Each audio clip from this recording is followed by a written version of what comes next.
26 வருட நம்பிக்கை, லட்சக்கணக்கான சந்தோஷ திருமணங்கள். கல்யாணம்னாலே தமிழ் மேட்ரிமோனி தான். குலதெய்வத்தோட அனுகலம் இல்லாம இருக்கும். அனுகூலம் இல்லாத பட்சத்துல அவங்க குடும்பத்துல எந்த மாதிரி துன்பங்கள் வரும்? குலதெய்வ அனுகூலம் எங்கெல்லாம் குறைவாக இருக்கோ அந்த திருமணம் சார்ந்த பிரச்சனை, திருமணத்துல பிரச்சனை, திருமணம் நடக்கிறதுல பிரச்சனை. உங்களுக்கு பாத்தீங்கன்னா சனி சிறப்பா இல்ல, ராகு சிறப்பா இல்ல, ஏதோ ஒண்ணு நம்ம ஜாதகத்துக்கு சொன்னாலும் கூட குலதெய்வ கோயில போய் வச்சு சாமி கும்பிட்டு வந்தா நம்ம அம்மா அப்பா எப்படி நினைப்பாங்க? குலதெய்வத்தோட அனுகூலம் நம்ம கிடைக்கணும்னா எப்படி வரும்? பொதுவா குலதெய்வ அனுகூலம் அப்படிங்கிறதுல அதுல குறைவா இருக்கு அப்படின்னு நம்ம முடிவு பண்ணிட்டாவே குலதெய்வ அனுகூலத்தை பெருக்குவதற்கு பிரசன்னம் தான் முதல் தீர்வு. ஒவ்வொரு அமாவாசை பௌர்ணமி அன்னைக்கும் வீட்டு வாசல்ல சூடம் வச்சு நல்ல நீங்க வானத்தை பார்த்து வேண்டி குலதெய்வத்தை மனதார அந்த பேரை நீங்க மனசுல வச்சுட்டு உங்க குலதெய்வத்தோட படத்தை நீங்க பார்த்திருப்பீங்க, இல்ல குலதெய்வ கோயில இருக்கக்கூடிய ரூபத்தை நீங்க பார்த்திருப்பீங்க. அந்த ரூபத்தை கண்ணை மூடி பிம்பம் பண்ணி தீபம் ஏற்றுவதற்கு எண்ணெய் கொடுக்கும். தொடர்ந்து கொடுத்து வர குலதெய்வ அனுகூலம். எந்த ஒரு பிரச்சனையா இருந்தாலும் ஜாதகத்துல சந்திரன் சனி சேர்ந்து 4ஆம் பாகத்தான மாதுருஸ்தானம், 4ஆம் இடம்னா அம்மான்னு சொல்றாங்க, சுகஸ்தானம் சொல்றாங்க. அதுல போட்டு லக்னத்திற்கு 4ஆம் இடத்தில் சந்திரன் சனி சேர்க்கை இருந்தா நிச்சயமா அம்மா. ஆதன் ஆன்மீகம் நேயர்களுக்கு வணக்கம். திருச்செந்தூர் முருகர் ஜோதிடாலயத்தின் நிறுவர், பிரசன்ன ஜோதிடர், மக்கள் ஜோதிடர், சொல் சித்தர், திருச்செந்தூரார் திருசிர் நித்யா குருஜி அவர்கள் நம்மளோட இணைஞ்சிருக்கார். நம்ம பழைய நிறைய வீடியோக்கள் அவர் வச்சு நம்ம காணொளி நிறைய பார்த்துருக்கோம். பிரசனத்துக்கான விளக்கங்கள், நிறைய தோஷத்துக்கான விளக்கங்கள், குலதெய்வத்துக்கான விளக்கங்கள், நிறைய குடும்பத்திற்கான விளக்கங்களும், அதுக்கப்புறம் நம்மளுடைய அன்றாட நடக்கிற விஷயத்துக்கு குழப்பங்கள் எல்லாத்துக்கான தீர்வையும் ஐயா மூலியமா நம்ம தீர்வு என்னன்றது கேட்டு தெரிஞ்சுக்கலாம். வணக்கம் ஐயா. கலியுகத்தினுடைய கண்கண்ட கடவுள், கருணாமூர்த்தி, கருணை வடிவமாக இருக்கக்கூடியவர், வறியவருக்கும் வாடுவோருக்கும் வாரி வழங்கக்கூடிய வள்ளலாக இருக்கக்கூடிய எம்பெருமான் திருச்செந்தூர் முருக பெருமானை வணங்கி தீபமாக்கு ஸ்பெஷலான வணக்கம். வணக்கம். ஆதன் ஆன்மீக சேனல்ல இருக்கக்கூடிய அனைத்து நேயர்களுக்கும் சிறப்பான நாளாகவும் இன்பமான வணக்கமாகவும் இருக்கட்டும். கண்டிப்பா ஐயா, நம்ம குலதெய்வத்தை பத்தி போன தடவை நம்ம பேசியிருந்தோம். கண்டிப்பா எல்லா குடும்பங்களுக்கும் குலதெய்வத்தோட அனுகலம் கண்டிப்பா வேணும். ஒரு சில பேருக்கு அந்த குலதெய்வத்தோட அனுகலம் இல்லாம இருக்கும். அனுகூலம் இல்லாத பட்சத்துல அவங்க குடும்பத்துல எந்த மாதிரி துன்பங்கள் வரும்? குடும்பத்தை சார்ந்தவங்களுக்கோ, இல்லை குடும்பத்தில் இருக்கிறவங்க, இல்லை குடும்பத்தில் இருக்கவங்க வெளிநாட்டில் வேலை செய்வாங்க, வெளியூரில் இருப்பாங்க, இல்லை குடும்பத்தை விட்டு பிரிஞ்சு இருப்பாங்க. இந்த மாதிரி விஷயங்களை அவங்க குடும்பத்தில் என்ன மாதிரி துன்பங்கள் வரும்ன்றத சொல்கிறீங்களா? குலதெய்வ அனுகூலம் நம்ம எப்படி அன்றாட வாழ்க்கைக்கு நமக்கு ஒரு அடிப்படை தேவை, உணவு, உடை, இருப்பிடம்லாம் தேவையோ அதுபோல் ஒருத்தர் வாழ்க்கையில் ஜெயிக்கிறதுக்கு சிம்பிளானாச்சும் ஒரு டெவலப்மெண்ட் ஆகிறதுக்கு குலதெய்வ அனுகூலம் மிக மிக முக்கியம், மிக அடிப்படையான ஒன்று. ஒரு சிலர் குலதெய்வ கோயிலுக்கு போகாமல் இருப்பாங்க, ஆனால் நல்லா இருந்துட்டு இருப்பாங்க. அது அவங்களுடைய முன்னோர்கள் செய்தனுடைய ஒரு புண்ணியமாக கூட இருக்கலாம். வழி வழியாக சந்ததி நல்லா இருக்குன்னு சொல்லி அவங்க முப்பாட்டனோ அது தாத்தனோ செய்த நற்பலன்களால் கூட பிளஸ்ஸிங்கில் இருக்கலாம். அந்த குலதெய்வ அனுகூலம் உங்களுக்கு ஃபேமிலிக்கு சிறப்பாக இல்லை அப்படிங்கிறத நம்ம எப்படி அவங்களோட கண்டுபிடிக்கிறதுனா, குறிப்பாக ஒரு வீடு கட்டணும்னு நினைப்பாங்க, சொந்த இடமா கூட இருக்கும், ஒரு ஓட்டு வீடாக இருக்கும், வீடு கட்டணும்னு நினைப்பாங்க, ஒரு தலைமுறையாகிடும்.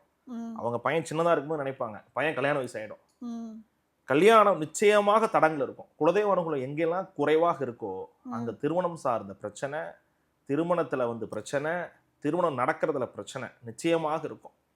புத்திரர்கள் விருத்தியாக சூழல்கள் நிச்சயமாக இருக்கும். குழந்தை பிறக்க மாட்டேங்குது, லேட் ஆகுது, கல்யாணம் ஆகி 4 வருஷம் ஆச்சு, 5 வருஷம் ஆச்சு, 3 வருஷம் ஆச்சு, ஒரு 5 மாதத்துக்கு மேலே குழந்தை டெவலப்மெண்ட் இல்லை. இது எல்லாமே உங்களுக்கு இந்த குலதெய்வ அனுகூலம் குறைவாக இருப்பதனால ஏற்படக்கூடியது தான். அது மட்டும் இல்லாமல் பிறக்கும் குழந்தைகளில் சிலருக்கு உபத்திரம் கூட இந்த குலதெய்வ அனுகூலம் குறைவுனால வருது.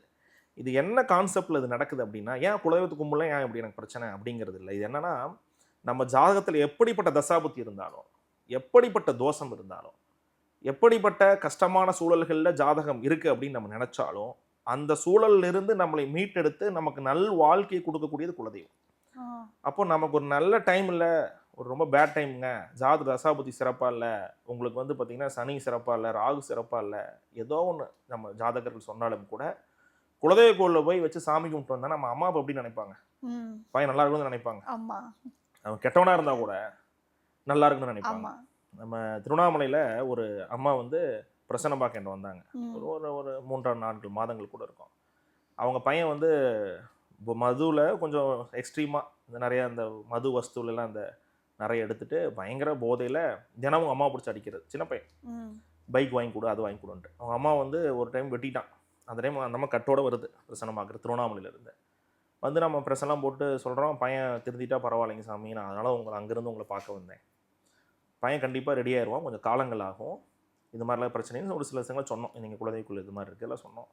அந்த அம்மா அப்பா கூட நான் கேட்குறேன், என்னம்மா பையனுக்கு அடுத்த அவன் நல்லா இருந்தால் போதுங்கன்னு சொன்னாங்க. எது பையனால் வெட்டப்பட்ட தாய், அதாவது பையன் வெட்டிட்டான், அதாவது கத்தியில் வெட்டிட்டான், கட்டோடு வராங்க பிரசனம் பார்க்குறக்கு. அப்போ அம்மா சொல்கிறாங்க நல்லா இருந்தால் போதுங்க, அவன் நல்லா இருந்தால் போதும், நான் என்ன பண்ண போகிறேன், நானும் வாழ்ந்து முடிச்சிட்டேன், அவன் சின்ன பையன். அப்போது இது போல தான் உங்கள் குலதெய்வம் இருக்கும். ஏன்னா அது உங்களுடைய முன்னோர் தான். உங்களுடைய பிளட் லைனில் உங்களை நல்லது நினைக்கணும், நீங்கள் நம்ம கெட்டவனும் நல்லவனும் முன்னோர்கள் தான். ஆமாம், அதுதான் குலதெய்வம். அப்போது அதனுடைய அனுகூலம் உங்களுக்கு கிடைக்கல, அப்படிப்பட்ட வெட்டப்பட்ட தாயே உங்களை பிளஸ்ஸிங் பண்ணுறான்னா, உங்கள் குலதெய்வம் உங்களை பிளஸ் பண்ணலை அப்படின்னா லைஃப் நல்லா இருக்காது. அப்போ குலதெய்வம் உங்களை வந்து அனுகூலம் பண்ணணும், உங்களை வாழ்த்தணும். நிறைய பேருக்கு குலதெய்வம் அனுகூலம் இல்லைன்னு அவங்களுக்கே தெரிஞ்சிடும். நிறைய தெரிஞ்சே நம்மகிட்ட பிரச்சனை வைப்பாங்க. அது எப்படின்னா அவங்களுக்கே அது ஒரு ஃபீல் ஆகிடும். வீட்டுக்கு போனால் ஒரு இருட்டடைஞ்ச மாதிரி இருக்கு, ஒரு 10 மணி வரைக்கும் வெளியே சுற்றிட்டு ஒரு 11 மணிக்கு தூங்குறதுக்கு போவோம் அப்படின்லாம் போவாங்க. வீட்டில் வந்து அந்த பள்ளி சயனம் சொல்லாது, வீடு இருட்டடைஞ்சாப்புல இருக்கும். நமக்கு வீட்டில் இயற்கையாகவே ஒரு அந்த ஹாப்பினஸ் எல்லாம் மன இறுக்கமாக இருக்கும். சில பேர் வீடு வந்து சன்லைட் உள்ள வரும், ஆனால் அந்த வீடு வந்து இருளடைஞ்ச மாதிரி ஒரு இதுல இருக்கும், ஒரு உயிரோட்டம் இல்லாம இருக்கும் அந்த வீட்டுல. எதுனாலுமே ஒரு ஒரு ஹாப்பினஸ் அந்த வீட்டுல இல்லாம ஒரு மாதிரி சேடாவே துக்கமாவே அந்த வீட்டுக்குள்ள இருக்க மாதிரி. நான் அந்த மாதிரி ஒரு சூழல்ல வந்து ஒரு சில நாட்கள் இருந்திருக்கேன் இதுக்கு முன்னாடி இருந்த இடத்துல. இப்போ அதை நீங்க சொல்ற மாதிரி குலதெய்வத்தோட அணுகலம் இல்லை அப்படின்னா இந்த மாதிரி விஷயங்கள் நமக்கு தோணும். ஒருவேளை குலதெய்வத்தோட அணுகலம் நம்ம கிடைக்கணும்னா எப்படி ஒண்ணு, இல்ல சாமியை கட்டுவாங்க, குலதெய்வ கட்டுன்னு சொல்லுவாங்க, அந்த மாதிரி கட்டெல்லாம் இருந்தா அதுல இருந்து நிவர்த்தி ஆகுறது எப்படி, அதை எப்படி கண்டுபிடிக்கிறது, அதுக்கான பலன் என்ன ஐயா இருக்கு? குலதெய்வ கட்டுங்கிறது கொஞ்சம் கண்டுபிடிக்கிறதுக்கு பிரச்சனை தான் பார்க்கணும். அதுல வாய்ப்பு இல்லாம ஒண்ணு, அதுல வேற கட்டுன்றது இருக்கு, குலதெய்வ கட்டு இருக்கு. குலதெய்வ கட்டு சாமியே கட்ட முடியுமா? அப்ப நம்மலாம் மனுஷன்லாம் ஏமாத்த அப்படி கிடையாது. உதாரணமா சொல்றேன், இதுக்கு நான் கேஸ் சொல்றேன். திண்டுக்கல்ல இருந்து பிரச்சனை பார்க்குறோம், சமீப மாதங்கள் தான், ஷார்ட் டைம் ஒரு 6 மாதத்துக்குள்ள பார்த்தது தான். அது வந்து பார்த்தீங்கன்னா அவங்களுக்கு ஒரு கோயில் வந்து நம்ம பிரச்சனை போடுறோம், அவங்க ஜென்ரலாக அவங்களுடைய தனிப்பட்ட பிரச்சனை தான் பார்க்குறாங்க, கோயிலுக்குன்னா பார்க்க வரல. போடும்பொழுது கோயில் இடமாற்றி கட்டினாங்களா அவங்கள்ட்ட கேட்குறோம். அப்போ இடமாரி கும்புறீங்கன்னு அவங்கள்ட்ட கேட்குறோம், ஆமாங்கிறாங்க. குலதெய்வ அனுகூலம் உங்களுக்கு குறைவாக இருக்குன்னு நம்ம அப்போ சொல்கிறோம். இதுவே ஒரு டைப் ஆஃப் கட்டு தான். ஏன் அப்படின்னா இதனுடைய பேக்ரவுண்ட் அப்போதுக்கப்புறம் அவர் கதை சொல்கிறாரு. என்ன சொல்கிறாருன்னா, அவங்களுடைய சாமி மரத்துக்கு கீழே இருக்காங்க, பனை மரத்துக்கு கீழே இருந்தால் கேட்டேன் ஆமான்னாரு. அவங்க வந்து பார்த்தீங்கன்னா ஒரு பர்டிகுலர் கம்யூனிட்டி திண்டுக்கல் பகுதியில் இந்த மண்ணில் சிலை செஞ்சு வருஷம் மண் குமிச்சு அதில் தண்ணியெலாம் ஊற்றி நல்லா நீட்டாக பூஜை பண்ணி சிலை செஞ்சு ஊர்லாம் கூடி அவங்களுடைய கும்பல்லாம் கூடி சிலை செஞ்சு அந்த சிலையை வருஷம் உள்ள கும்பிடுவாங்க. இதுதான் அவங்களது. திரும்ப அடுத்த வருஷம் திருப்பி வந்து புதுசாக மண்ணில் சிலை செய்வாங்க. அதில் வந்து அந்த மரத்துக்கு கீழே தான் அந்த மண்ணு போட்டு குமிச்சு சிலை செஞ்சு அங்கேயே சாமி கும்பிடுறது. அது வந்து அந்த இடம் இவங்க பேர்ல இல்லை, ஆனால் வழியே அதை கும்பிட்டே வந்துட்டு இருக்காங்க. இப்போ சமீபத்தில் அந்த இடத்துக்காரர் என்ன பண்ணிட்டாரு, வேலியை போட்டுட்டு இங்கே நீங்கள் பண்ணக்கூடாதுன்னு சொல்லிட்டாரு. அப்போ இவங்க என்ன பண்ணிட்டாங்க, அதே அந்த மண்ணு வந்து வேற பக்கம் கொட்டி அதுக்கு பக்கத்தில் ஒரு 100-150 அடி தள்ளி அங்கே வந்து சிலை பண்ணி சாமி கும்பிட்றாங்க. ஆனால் தெய்வம் இன்னும் அங்கேயே இருக்கு, தெய்வ சாநிதின்னு அங்கேயே இருக்கு, எங்க பழைய இடத்துலயே இருக்கு. அப்போ அதுவே குலதெய்வ அனுகூலம் குறைவா காட்டுது. அப்போ குலதெய்வங்களுக்கான அந்த அனுகூலம் வந்து குறைவா இருக்கு. அப்போ அதுவே ஒரு டைப் ஆஃப் குலதெய்வ கட்டுது. அதாவது குலதெய்வத்துக்கு பிரச்சனை, குலதெய்வத்துக்கு இட பிரச்சனை, அப்போ குலதெய்வ அனுகூலம் நமக்கு குறையுது. இன்னும் ஒரு முத்தூர்ல ஒரு கம்யூனிட்டில, ஆமா சாமிக்கு நிச்சயமா பிரச்சனை இருக்கும். குலதெய்வ பிரச்சனை, கோயில் பிரச்சனை எத்தனை பாக்குறோம் நம்ம. அதுல வந்து பாத்தீங்கன்னா முத்தூர்ல ஒரு வந்து அதுவும் அப்படிதான். கோயில் வந்து அவங்க வழித்தடம் வந்து கோயில் ஒரு பக்கம் இருக்கு, ஆனா கோயிலுக்கு போகக்கூடிய வழித்தடம் வேற அவங்களுது. அப்படியே போயிட்டு இருக்காங்க, அவர் வேலி போட்டு மறைச்சிடறாரு, கோயிலுக்கு யாரும் போக முடியல. அப்புறம் கோர்ட்டு கேஸ் வம்போலக்குன்னு போகுது, கோயில் பாழடைஞ்சு போகுது, கோயிலுக்கு வந்து போக முடியாமல் போகுது, குலதெய்வ கோயிலுக்கு செய்நேத்தி எதுவும் பண்ண முடியாமல் போகுது, கிடா வெட்டுறது பூஜை எதுவும் பண்ண முடியாமல் போகுது, ஆட்டோமேட்டிக் குலதெய்வம் குறையுது. இது எல்லாமே ஒரு டைப் ஆஃப் குலதெய்வ கட்டு தான். இப்போ இது வந்து ஒரு தலைமுறை தெரியும், இப்போ அந்த தலைமுறை அனுபவிக்கிற தலைமுறைக்கு தெரியும். அடுத்த தலைமுறை வந்துட்டான்னு வச்சுக்கோங்க, அவன் பையன் வரான், அவங்க பையன் வந்தானா இந்த மாதிரி சம்பவம் நடந்ததும் தெரியாது, குலதெய்வ கோயிலுக்கு போக முடியாமல் போயிருக்கும், குலதெய்வ கோயில் மறந்தும் போயிருப்பாங்க. இது குலதெய்வ கட்டு. அப்போ இது மாதிரி நம்ம பார்க்கும்பொழுது பிரசனத்தில் தான் பார்க்கணும். பார்த்து அது என்ன காரணத்தினால குலதெய்வங்களுக்கு அனுகூலம் குறைவாக இருக்கு, அதற்கான காரணங்கள் என்ன அப்படிங்கிறதையும் நம்ம பார்க்கலாம். அதில் வந்து ஒரு சிலர் வந்து குலதெய்வத்தில் 2 டிவிஷனாக பிரிஞ்சு 2 கும்பலாக இருப்பாங்க. சாமியை கொஞ்சம் பிடிச்சி எடுத்துகிட்டு போய் அவங்க பிரிச்சு தனியாக வச்சு கோயிலெலாம் கட்டுவாங்க. அவங்க தனியாக கும்பிடுவாங்க. ஒரே கம்யூனிட்டியாக இருக்கும், இல்லை ஒரே குலத்துக்காரங்களா இருப்பாங்க. ஆனால் 2ஆக பிரிச்சுலாம் பண்ணுவாங்க. இது கூட குலதெய்வம் கட்டில் குலதெய்வம் குறைவில் வரும். இன்னும் ஒரு சிலர் எக்ஸ்ட்ரீமாக இந்த சின்ன சின்னதாக செய்வனை இது மாதிரிலாம் பண்ணுற சில அது மாதிரியான இதில் வந்து சிலருக்கு வந்து குலதெய்வ அனுகூலம் அவங்களுக்கு தனிப்பட்டதாக அவங்க ஃபேமிலிக்கு கிடைக்கக்கூடாது அப்படிங்கிற ஒரு இதில் கூட பிரச்சனைகள்லாம் ஒரு சிலது பார்க்குறோம். பட் பொதுவாக குலதெய்வ அனுகூலம் அப்படிங்கிறதுல அதில் குறைவாக இருக்குது அப்படின்னு நம்ம முடிவு பண்ணிட்டாவே குலதெய்வ அனுகூலத்தை பெருக்குவதற்கு பிரசன்னம் தான் முதல் தீர்வு. பிரசன்னம் பார்க்குறது. ஏன்னா என்ன காரணம்னு தெரியாமல் உடம்புல பிரச்சனைனே நம்ம மாத்திரை போட்டுருக்கோம், என்ன பிரச்சனை அப்படின்னு தெரிஞ்சு அதுக்கான வழிபாடு அதுக்கான மாத்திரைகள் போடுறது உடம்பு பிரச்சனை தீர்ப்பது போல குலதெய்வம் ஏன் அனுகூலம் குறைவாக இருக்கிறத கண்டுபிடிக்கிற ப்ராசஸ் ஒன்று. அது பிரசன்னம். இல்லை எனக்கு அந்த அளவுக்கு எனக்கு வாய்ப்பு இல்லை சுவாமி, எனக்கு ஏதோ ஒரு தீர்வு நிச்சயம் வேணும், வீடியோ நான் பார்த்துட்டு இருக்கேன் அப்படின்னா ஒவ்வொரு அமாவாசை பௌர்ணமி அன்னைக்கும் வீட்டு வாசலில் முடிஞ்சால் நீங்கள் கிராம பகுதியில் இருந்தால் வீட்டு வாசலே சூடம் மற்றலாம். நீங்கள் அப்பார்ட்மெண்ட்டில் இருக்கீங்கன்னா ஒரு தட்டில் வீட்டு வாசலில் சூடம் வச்சு நல்லா நீங்கள் வானத்தை பார்த்து வேண்டி, இல்லை மேலே நீங்கள் வானத்தை பார்க்க முடியாட்டி கூட நிலகால பார்த்து பிரார்த்தனை செஞ்சு உங்கள் குலதெய்வத்தை மனதார அந்த பேரை நீங்கள் மனசில் வச்சுட்டு உங்கள் குலதெய்வத்தோட படத்தை நீங்கள் பார்த்துருப்பீங்க, இல்லை குலதெய்வ கோயிலில் இருக்கக்கூடிய ரூபத்தை நீங்கள் பார்த்துருப்பீங்க. அந்த ரூபத்தை கண்ணை மூடி பிம்பம் பண்ணி அதோட அப்படியே நீங்கள் நிலகாலுக்குள்ளே என்ட்ராகி போய் வீட்டில் இருக்கக்கூடிய விளக்கை பற்றி வைங்க. இது குலதெய்வத்திற்கு போன புண்ணியத்தை கொடுக்கும். நம்பர் 2, குலதெய்வ கோயிலுக்கு போகும்போதெல்லாம் எண்ணெய், அதாவது தீப எண்ணெய் கொடுக்கக்கூடாது.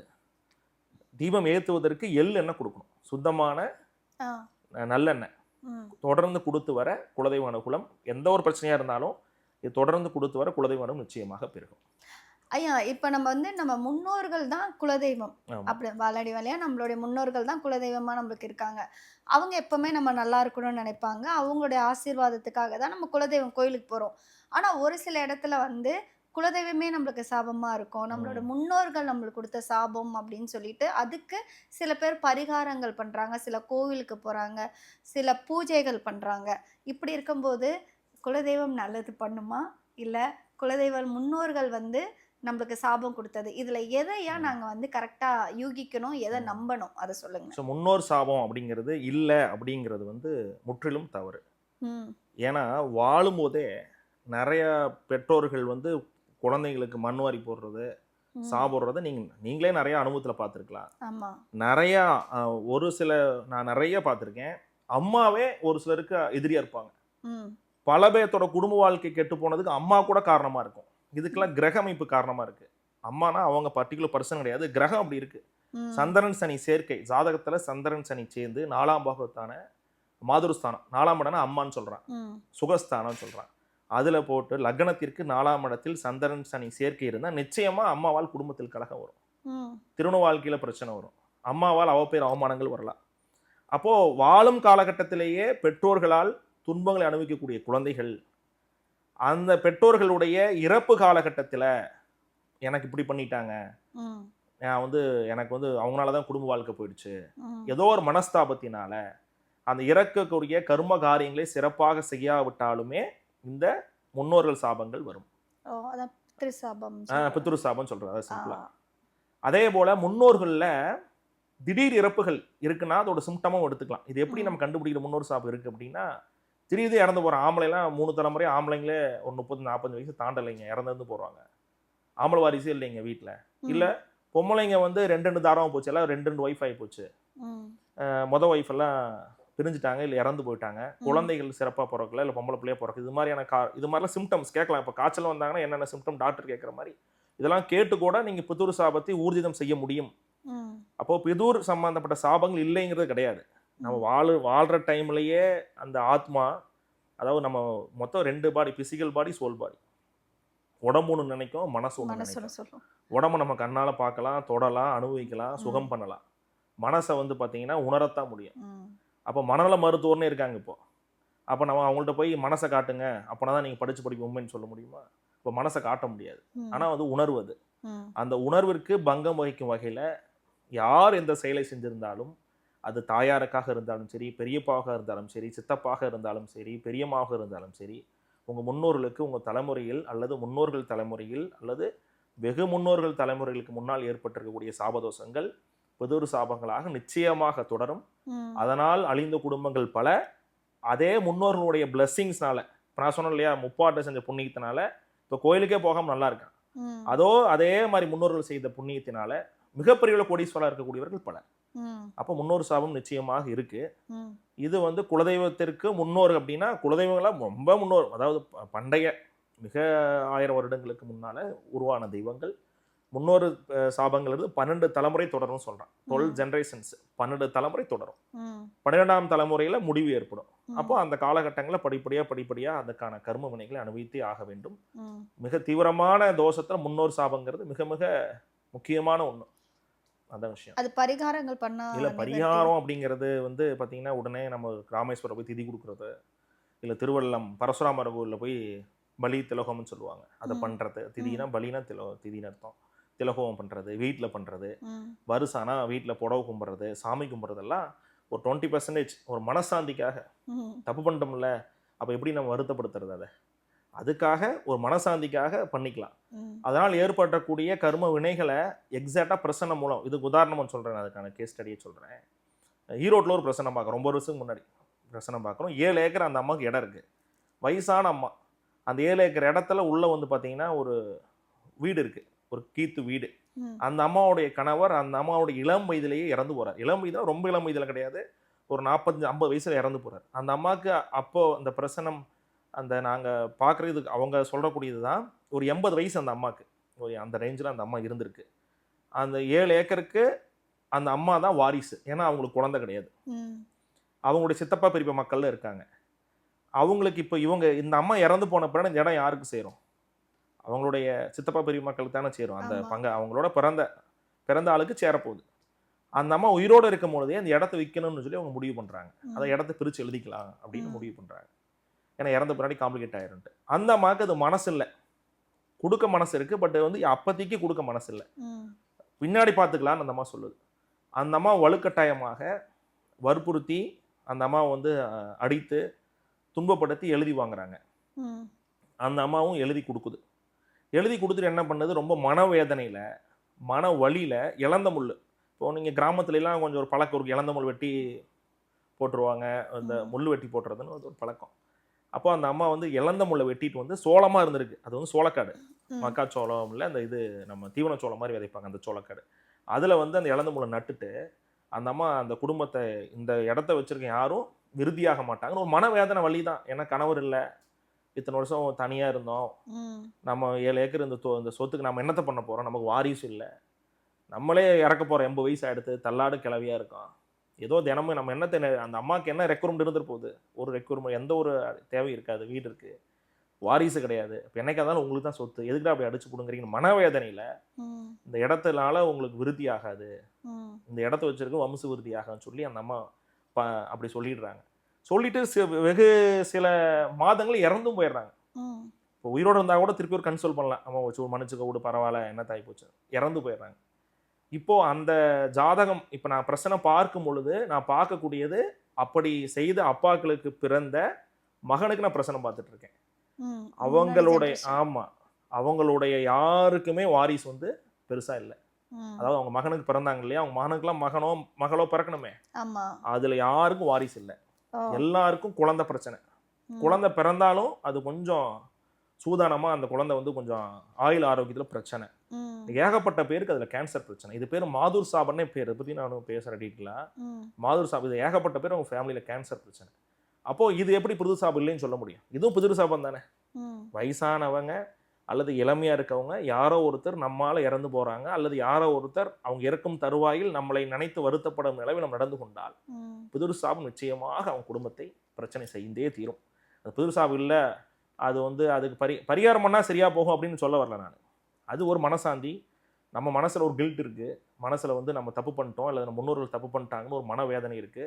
உங்களுக்கு தெரிஞ்சு சொல்லியிருக்கலாம், இல்லை சொல்லலை அப்படின்னா பிரச்சனை மூலம் நாங்கள் சொல்கிறது மாதிரி நடந்ததை அவங்க அதுக்கப்புறம் விசாரித்து ஊர்ஜிதப்படுத்துறாங்க. ஆமா சாமி, நீ சொன்னது உண்மைதான், அப்படிதான் எங்கள் குடும்பத்தில் ஆகிப்போச்சு அப்படின்னு சொல்கிறாங்க. அப்போ இப்போ என்ன பண்ணுறது? இறந்து போயிட்டாங்க, 100 வருஷம் ஆச்சு, 80 வருஷம் ஆச்சு, என்ன பண்ண முடியும்? இறைவனை பிரார்த்தனை பண்ணலாம், இறைவன்கிட்ட சங்கல்பனம் பண்ணலாம், அந்த இறந்த ஆத்மா கிட்ட மன்னிப்பு கேட்கலாம், அவங்களுக்கு சார்பாக அன்னதானம் போடலாம், அவங்களுடைய வயது ஒருத்தவங்களுக்கு போய் நம்ம வந்து கோயிலுக்குள்ளன்னு போய் அவங்களுக்கு அன்னதானம் கொடுக்கலாம். இது மாதிரி மனசாந்தி தேடிக்கிறோம். அதனால ஒரு நல்லது பிறக்கணும் நம்புறோம், நிச்சயமா நல்லது நடக்கும். அதுதான் அதுல விஷயம்.